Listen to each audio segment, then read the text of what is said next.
दोस्तों, इससे पहले वाली वीडियो में हमने डिस्कस किया था भारत की मूल सभ्यता और उसकी संस्कृति के बारे में, जिसमें हमने डिस्कस किया प्री हिस्ट्री ऑफ इंडिया यानी कि प्रागैतिहासिक काल का इतिहास।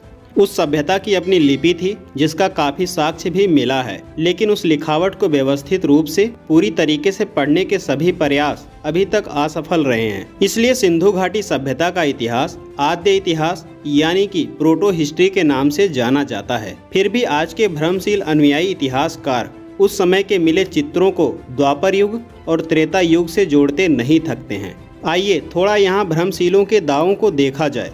सिंधु काल की सभ्यता पाषाण काल की सभ्यता से मिले प्रमाणों से काफी ज्यादा विकसित सभ्यता दिखती है।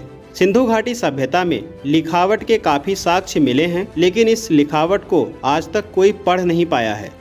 फिर भी भ्रमिकों का संगठित गिरोह पाषाण काल के मिले शैल चित्रों के जैसा यहाँ से प्राप्त सभी साक्ष्यों को अपनी स्वार्थ की भ्रमिक संस्कृति सतयुग और द्वापर के कथा वाले पात्रों से मिलाते हुए विवेचना करता रहता है। भ्रमिक गिरोह को ऐसा करने का एक ही मकसद है कि आज बहुसंख्यक वर्गों से मिलने वाला आर्थिक दान, सामाजिक सम्मान, राजनीतिक पहचान जिंदा रहे, बरकरार रहे, यथावत चलती रहे या आज से भी ज़्यादा ऊंची मुकाम पाए, ताकि बहुसंख्यक वर्ग और ज़्यादा कमज़ोर बनते हुए मेरा मानसिक गुलाम बने। वैसे सिंधु सभ्यता शुद्ध रूप से बौद्ध सभ्यता थी, जिसमें मिले स्तूप और साधनारत पुरुष का विस्तार पूरी तरीके से मिलता है। इसके अलावा भी भ्रमिकों का कुछ और भ्रम उस समय के मिले कुछ प्रमाणों पर हैं, जिसमें आग जलने का, बैल का चित्र, किसी गाड़ी के चक्के का साक्ष्य मिला है, जिसको आप वीडियो के स्क्रीन पर देख पा रहे होंगे।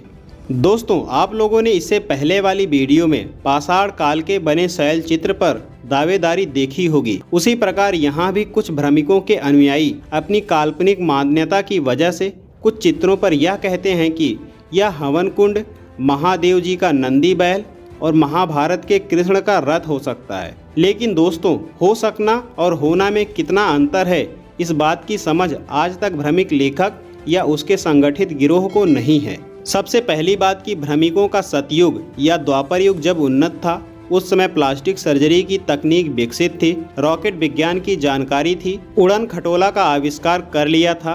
फिर आज अपने वजूद को स्थापित या प्रमाणित करने के लिए आप लोग इतने प्रकार के छल प्रपंच के आलंबन का सहारा क्यों ले रहे हो? सतयुग और द्वापर काल को इतना ज्ञानवान बताने वालों, आप लोगों द्वारा लिखित कथा के पात्रों को लिखना नहीं आता था क्या? आप लोग तो अपनी सभी पुस्तकों के माध्यम से सतयुग और द्वापर युग वाली कथा के पात्रों से ज्ञानमयी वर्षा करवाते रहते हो। फिर वह सारा ज्ञान आज कहाँ खो गया?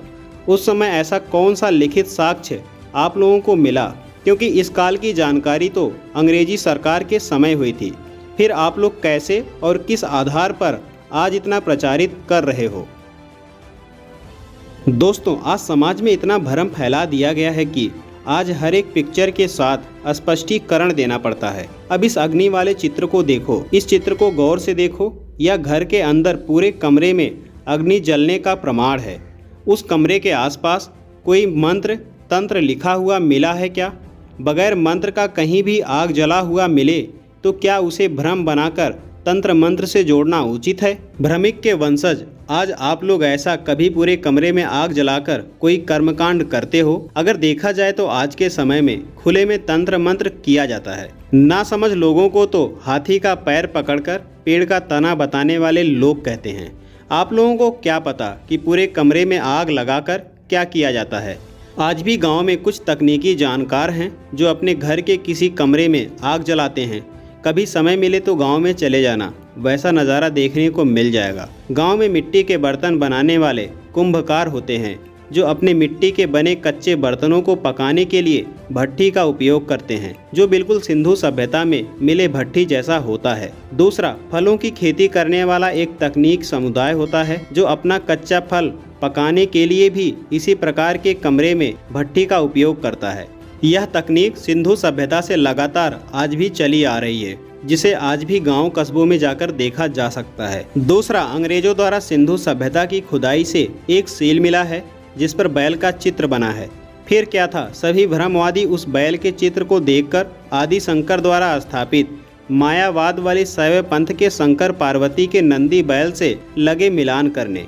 भ्रम का जंजाल फैलाने वालों खेती करने का साक्ष्य सिंधु सभ्यता से पहले मिला है। इस बात की जानकारी आप लोगों को है या नहीं यह मुझे नहीं मालूम, लेकिन यह जान लो कि सिंधु सभ्यता से पहले बोलन नदी के किनारे मेहरगढ़ की सभ्यता मिली है, जिसमें खेती और पशुपालन का साक्ष्य मिला है। अब यह तो नहीं बताना पड़ेगा कि खेती बैल से होती है। मेहरगढ़ से लेकर आज तक जो भी खेती करने वाले किसान हैं वे सभी बैल का उपयोग करते हैं।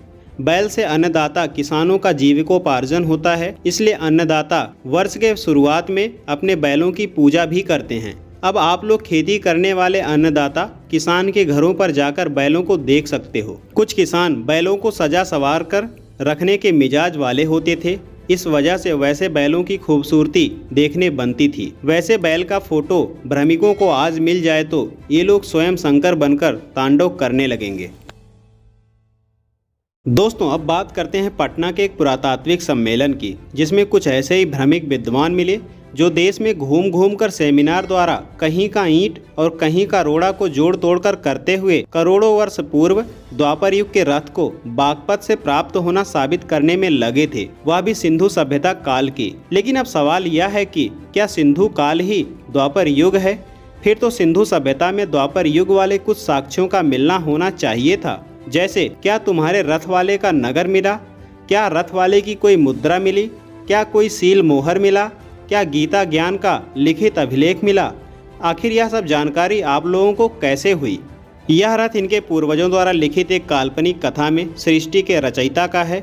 यह जानकर कितना हास्यास्पद लगता है कि जो स्वयं सृष्टि का रचयिता हो उसके द्वारा उपयोग में लाई गई रथ को सत्यापित करने के लिए आज भ्रमिकों को सत्ता और शिक्षा को विकृत करना पड़ रहा है। जब उसने सृष्टि का निर्माण कर सभी का प्रमाण छोड़ा तो फिर अपने रथ से भी ज्यादा महत्वपूर्ण गीता ज्ञान को लिपिबद्ध क्यों नहीं किया? इसकी जानकारी आप सबको आज कैसे मिली? यह तो बता दो। जिस पाषाण काल में मनुष्य कपड़ा विहीन रहता था उसके लाखों वर्ष पहले तुम्हारे पूर्वज रथ से दौड़ते थे।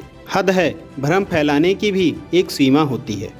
ये लोग अपने पूर्वजों द्वारा लिखित कथा के पात्रों का मुख्य साक्ष्य जैसे मुद्रा, मृदभांड, अभिलेख, नगर, राज्यादेश, किसी दूसरे देश के यात्री का यात्रा वृत्तांत आदि को ना दिखाकर झूठा सच करते रहते हैं। अपने झूठे ज्ञान को बचाने के लिए कभी ये लोग समुद्र के अंदर मिले कोरल पत्थर को पुल बताते हैं, तो कभी किसानों द्वारा प्रयोग में लाई जाने वाली बैलगाड़ी के पहिए को रथ का चक्का, तो किसी बैल को शंकर का नंदी। इसके बावजूद ये लोग अपने बनाए हुए पूर्वजों के भ्रम जाल को अपने सामने टूटते हुए देखकर एकदम से उतावले हो जाते हैं। दोस्तों, पाषाण काल और सिंधु काल के अलावा भारतीय भूभाग में 7 और संस्कृतियां मिलती हैं, जो इस प्रकार हैं: कायथा संस्कृति, मालवा संस्कृति, आहर संस्कृति, गैरिक मृदभांड संस्कृति, सवालदा संस्कृति, चिरांद संस्कृति, जोरवे संस्कृति।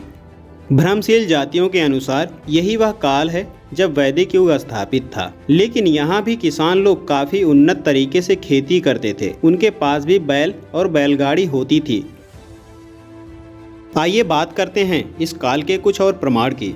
दोस्तों, सिंधु सभ्यता में पूरे स्पष्ट रूप से स्तूप मिला है, चीवरधारी बुद्ध मिले हैं, सिंधु सभ्यता की लिपि मिली है, सिंधु सभ्यता की मुद्रा मिली है और सिंधु सभ्यता की सील मिला है। फिर भी भ्रम फैलाने वाले विद्वान लोग उसका वर्णन नहीं करते हैं और जो स्पष्ट रूप से पता नहीं चलता है उसका भ्रमगान दिन रात करते रहते हैं।